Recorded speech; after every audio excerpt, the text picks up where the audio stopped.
Greetings, Guardians of Dominion. Zeus here with another electrifying video to power up your gameplay.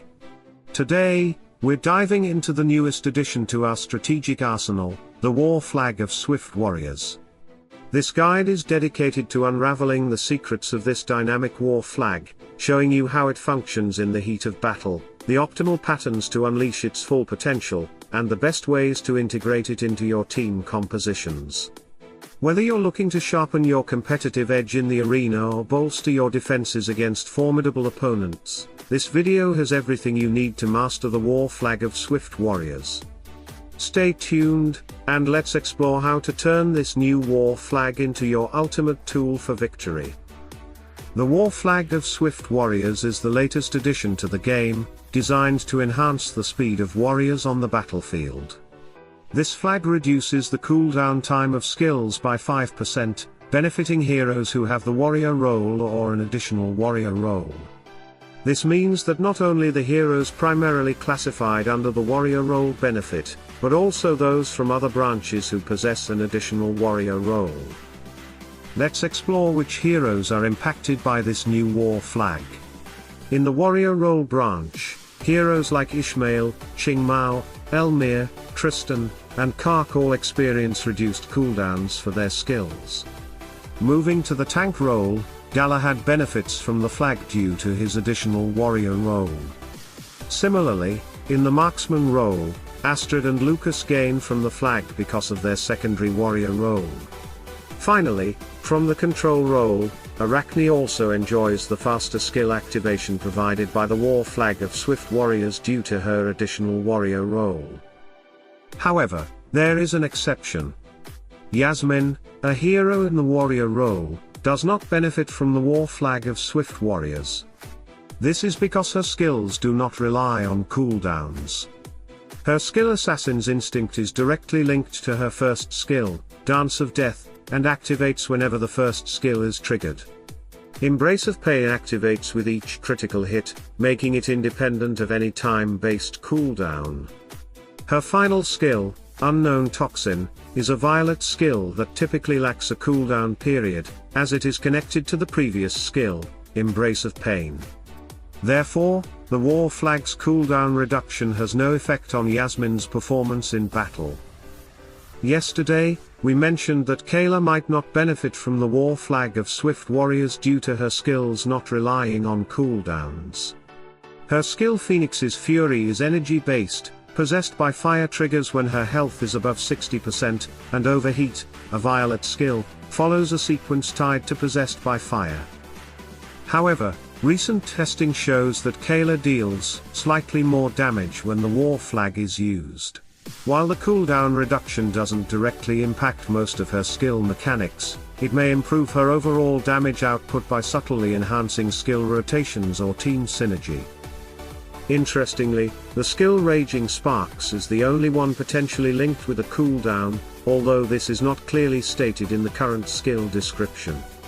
This hidden cooldown might be part of the reason for the slight increase in damage when Kayla is paired with the War Flag of Swift Warriors. To understand how the War Flag of Swift Warriors affects heroes, let's clarify the 5% reduction in cooldown. If a skill typically has a cooldown of 20 seconds, the flag reduces this by 1 second, so the skill activates every 19 seconds. Similarly, if a skill's cooldown is 10 seconds, it will now activate half a second faster, at 9.5 seconds. Now, let's focus on Ishmail. When Ishmail is positioned as a tank, his Phantom skill has an initial cooldown of 20 seconds at the beginning of the battle. However, this cooldown time is not fixed, it can change depending on several factors. The War Flag of Swift Warriors reduces the initial cooldown by 5%, allowing Ishmael to activate his skill slightly faster. A table has been created to show Ishmael's skill activation timings with and without the flag when he is positioned as a tank. Keep in mind that these timings can vary. For example, if Ishmael is positioned second instead of as the tank, his skill will activate later. Additionally, the number of allies on his team affects his skill activation, a solo Ishmail will activate his skills faster than what is indicated in the table. The initial 20-second cooldown mentioned on the wiki page applies only at the very start of the battle. After that, the cooldown decreases, allowing the skill to be used more frequently, even without the flag. The wiki description does not fully account for this variability, which also depends on factors like Ishmail's positioning, and the number of allies. Arachne also benefits from the war flag of swift warriors due to her secondary role as a warrior. I've analyzed Arachne's skill activation during a 2-minute battle, and with the flag, she used her skill 9 times, compared to 8 times without the flag. It's important to note that if you run a battle test with Arachne alone, she can use her skill up to 20 times, but with 4 additional allies, her skill activation rate slows down. Another factor to consider is that if Arachne's ultimate skill is activated at the same time as her demolition robot skill, the ultimate may not trigger at all. I've prepared a table to show how the timings change with and without the flag. Keep in mind that no 2 battles are identical, and the timings will vary in different scenarios. The main takeaway is to see how the flag impacts her skill frequency. All heroes with the warrior role do benefit from the war flag of swift warriors, but the impact varies and requires a detailed analysis to understand how it affects each hero individually. Overall, the improvement in battles is modest, providing a slight advantage, but it doesn't create a significant change in performance. Interestingly, there is a similar mechanic in the Cow Lighthouse, where a similar effect boosts skill speed by over 20%. Despite this larger increase, we still don't see warrior heroes being frequently used in that building. This suggests that while the war flag offers some benefits, the actual impact on gameplay depends on many other factors, such as team composition and strategy. Moving on to the patterns for the war flag of swift warriors, since this flag will be used primarily with warrior heroes and those with an additional warrior role, the most effective pattern to use is physical attack. This pattern maximizes the impact of the flag by enhancing the primary damage output of these heroes. Although Arachne could benefit from a magic attack pattern, this isn't recommended because Arachne is typically used for her stun effects rather than her damage. Therefore, using a magic attack pattern would not make the most of her role in battle. Warriors generally have low magic defense, so they can also benefit from additional magic defense or armor patterns. Another pattern worth considering is accuracy, as many warriors are vulnerable to enemies with high dodge rates. Reducing the opponent's dodge chance can significantly improve the performance of all warrior heroes.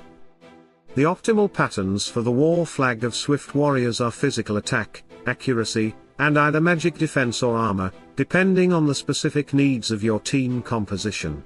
As we wrap up our deep dive into the war flag of swift warriors, it's clear that while this new addition provides valuable benefits to heroes with a warrior role, its true power lies in understanding how to maximize its effects. Whether you're aiming to shave precious seconds off cooldowns, refine your team compositions, or optimize your battle patterns, the war flag of swift warriors can be a key tool in gaining a competitive edge. I encourage you to experiment with different patterns, analyze your team's performance, and find the combination that works best for your unique strategy. Remember, every slight advantage can make a big difference in the heat of battle, and with the right approach, you can turn this war flag into a game changer for your team.